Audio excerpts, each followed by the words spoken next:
The Sandman, Preludes and Nocturnes, o en español, El Hombre de Arena, Preludios y Nocturnos, es la primera colección de la serie de historietas de fantasía y horror conocida como The Sandman, creada desde 1989. Esta fue escrita por el reconocido escritor Neil Gaiman, creador de otros populares trabajos como Coraline y American Gods. Esta fue dibujada por Sam Kidd, reconocido creador de The Max, y también por Mike Dringenberg. Este primer tomo recopila los primeros 8 capítulos, cada uno publicados como una edición independiente por la compañía DC Comics. Es el año de 1916. Y un grupo de cultistas planean invocar a la personificación de la muerte para poder controlarla y obtener la inmortalidad. Para su desfortuna, estos terminan invocando a otro misterioso ser. Más adelante, estos descubren que la persona a la que han capturado es el rey de los sueños y terminan encerrándole en una prisión mágica, además de despojarlo de todas sus pertenencias. Este ser se rehúsa a cooperar con los cultistas y termina siendo prisionero de estos por varios largos años. Mientras tanto, alrededor del mundo, muchas personas empiezan a sufrir extrañas enfermedades relacionadas con el sueño. Algunos jamás consiguen dormir, mientras que otros quedan atrapados en un sueño profundo.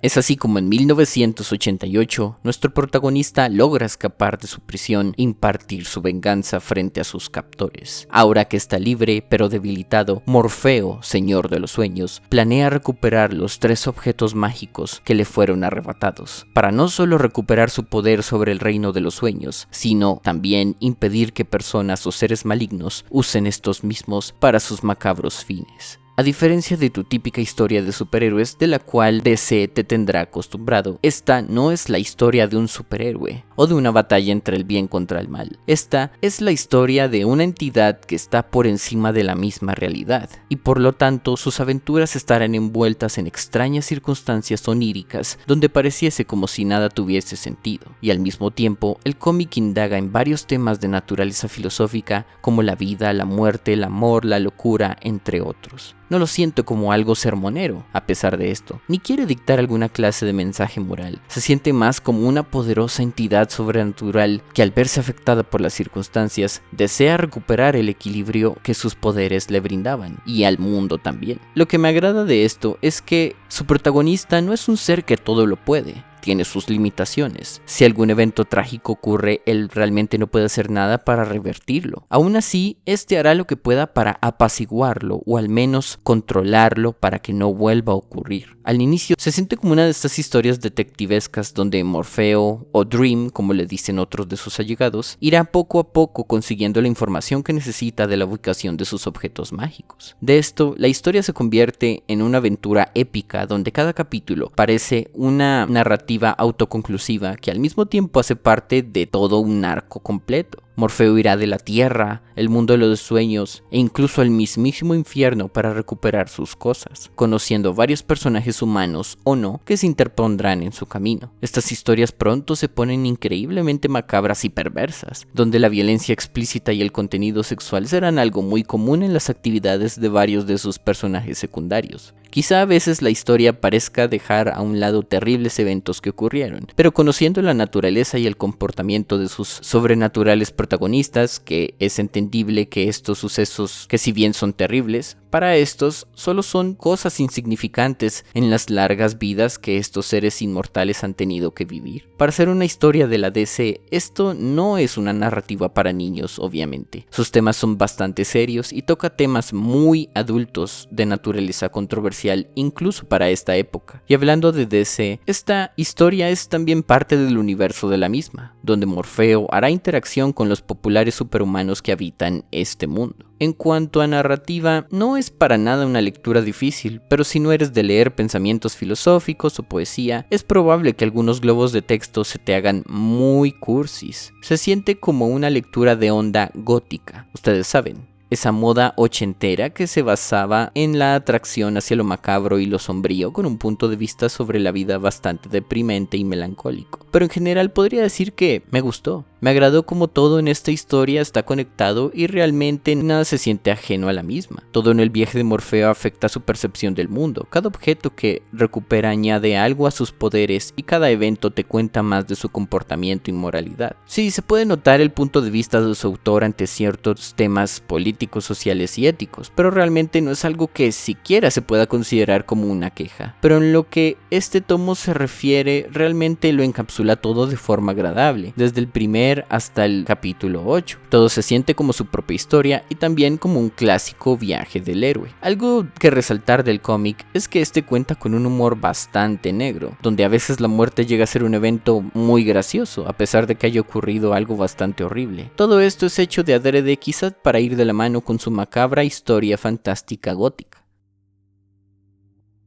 Nuestro protagonista tiene varios nombres y formas dependiendo de quien esté conversando con él. Para algunos, él es Morfeo, el hombre de arena. Para otros, es un terrible dios extraterrestre. Verdaderamente un personaje que ha vivido demasiados años desde la creación del universo mismo. Morfeo no es un ser con muchos intereses o gustos debido a los eventos ocurridos al inicio de la historia. Este se ve obligado a ir en busca de sus objetos perdidos, demostrando actitudes vengativas, pero al mismo tiempo demostrando una naturaleza misericordiosa ante aquellos que soliciten su ayuda. Para ser un ser muy poderoso, él no puede combatir contra la calamidad. Si algo terrible ocurre, él no podrá hacer nada al respecto. Lo único en su mente es recuperar sus poderes y tener de nuevo bajo su control el reino de los sueños. Su actitud es bastante fría y calculadora, aunque graciosamente él en verdad agradece la ayuda de cualquier ser que se la brinde. Puede ser un oráculo utilitarista, un hombre malvado o un demonio del mismo infierno. Él dará las gracias a quien sea amable con él, siendo luego mofado por estos mismos. Verdaderamente un personaje enigmático y atrapante del cual quieres saber más a medida que transcurre la historia. Dejando a un lado a Morfeo, realmente los demás personajes sí serán relevantes, aunque solamente cuando entren en contacto con nuestro protagonista. Pero una vez acabes ese arco argumental, su relevancia será ciertamente insignificante. Y siendo esta una historia del universo de DC, notarás la aparición de ciertos personajes de la franquicia, como John Constantine, el demonio Etrigan, Martian Manhunter o incluso el espantapájaros de Batman. Todos estos ayudarán a Morfeo a cumplir con su búsqueda de encontrar sus objetos perdidos. Aunque podría mencionar que entre capítulo y capítulo veremos la historia del Dr. Destiny, un viejo enemigo de la Liga de la Justicia que antes solía ser un personaje que solo hacía leves actos de maldad que se sentían bastante caricaturescos para esta época, pero ahora en esta historia se convertirá en un terrible y perverso antagonista para el Señor de los Sueños. Realmente junto a Morfeo son los personajes más interesantes de esta obra. Y también más adelante por un solo capítulo tendremos a la favorita de los fans, la icónica personificación de la muerte, pero esta realmente no es tan relevante para la historia en general como se quisiera. Igual su aparición es simpática y se queda en tu mente. De cualquier forma, todos son personajes sólidos que por más pequeña que sea su aparición, son importantes para la narrativa, y ninguno en verdad es desaprovechado. Personajes tridimensionales que pueden aparentar ser el bueno o el malo, pero hay algo más de lo que dictan sus actos, incluso si estos aparecen irredimibles. El arte es muy extraño, pero se queda contigo. Déjenme explicar. Durante cierta época en la historia de los cómics existió la edad oscura de los mismos. Aquí, lo que antes era heroico e idealista, ahora se construían perversas historias que hacían cuestionar a nuestros caricaturescos héroes. Y al mismo tiempo, el arte de esta época ochentera pasó a un entintado donde, obviamente la misma tinta negra domina sobre colores fríos y oscuros. Dependiendo del personaje o el capítulo al cual nos ubiquemos, se notará no solo una diferenciación en cuanto al uso de viñetas y narrativa, sino que también en el aspecto gráfico. Por ejemplo, cuando estamos con Morfeo, notaremos cómo su personaje tendrá siempre oscurecido su rostro y su cuerpo, mientras que con otros todo puede llegar a ser muy colorido y hasta brillante. No sé si es por recurso artístico o por error del dibujante, pero hay veces donde las cabezas son demasiado grandes y las manos o brazos muy pequeñas. Quizás sea una cuestión de perspectiva, quizás sea por la temática onírica, pero es algo que destaca mucho en algunas viñetas. Algo que de verdad sí considero muy negativo es que no siempre la organización de estas viñetas funciona, ya que debido a que como están organizadas, puede confundir al lector en cuanto al orden en que van algunas de estas. Es obvio ver cómo los pinceles de Sam Kidd poco a poco serían algo que él haría parte de una de sus obras posteriores, de Max, en cuanto al uso del espacio negativo contrastado con la luz y el color. En general, un arte al que igual que su historia, te sumerge con su naturaleza abstracta y macabra.